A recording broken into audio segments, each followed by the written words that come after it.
Well, mainly no, actually. But, Yeah. there have been some instances where I've been let off, sort of like paying fines because they thought I was taking the mickey. So does come in handy having a famous name then? Occasionally, yeah. And also, if you're trying to get through to someone like a particular, like, say, label, for example, Yeah. if you tell someone you've got a plant, then there's maybe more chance that they'll pick up. Good idea. You tried it yet? No. Go for it, I would. Yeah, maybe I will. Yeah. Why not? Do you get fed up with people mentioning doesn't bother you? No, No. it doesn't bother me. Ever met him? Yeah, he was the patron to the record label that the band I used to be in was signed to. But also, the label was set up, it's at Kidderminster College. Yeah. And the Mighty Atom Smasher Records, which is shortened to Mass Records. Yeah. And it, the idea of the label is that students come into the course, and the course is actually called Music Industry and Business Management. Right. So the lads and lasses, they spend a year learning how the music industry works and how a record label operates.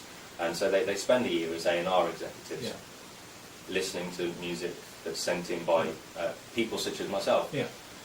And then at the end of the year there's a big showcase where Sir Robert comes and listens and no doubt brings some of his friends and colleagues. Yeah.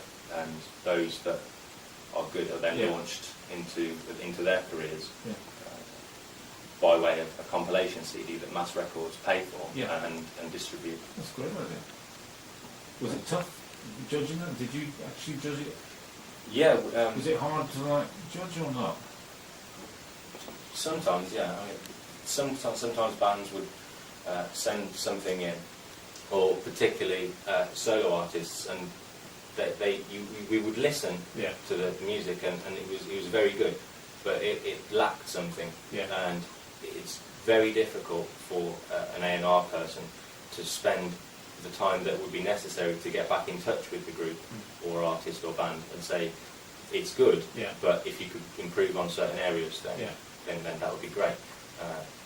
So generally, it is difficult to select music to put forward. Yeah. Can you tell within seconds, or do you need to listen to the whole track? 42 seconds. 42 seconds, and that's your lot. Yeah, if you can convince an A&R executive within 42 seconds, then you're doing something right. Cool. So on with all this knowledge, you should be getting a deal, man. I'm lazy. You need to boot up the arse.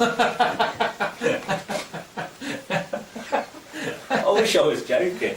Well, you're just happy, kind of just chilling, doing what you like. Yeah. Music's not all about rock and roll, and whoever said it was, they didn't know what they were talking about.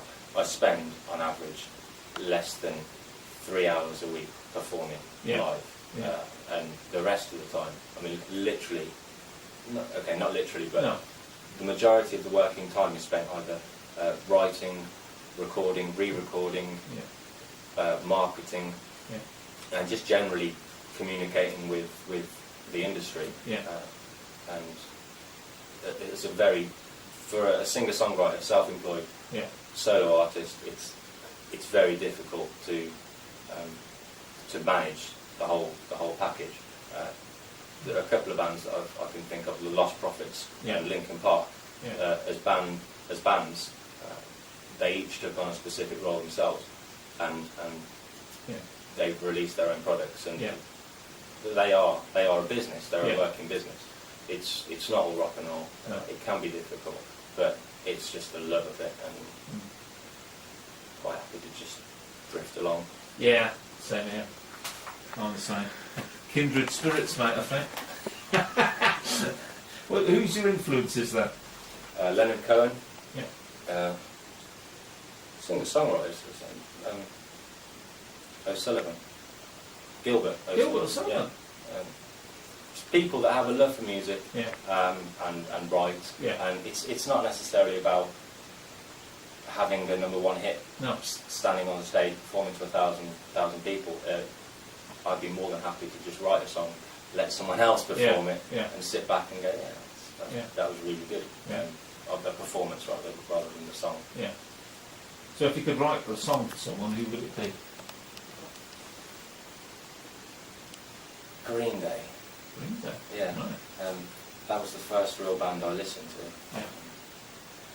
Before, it was the transition between dance and real music. Yeah. And a friend of mine, Lee, who I promised if I ever actually make any money out of this business, I will buy him a house.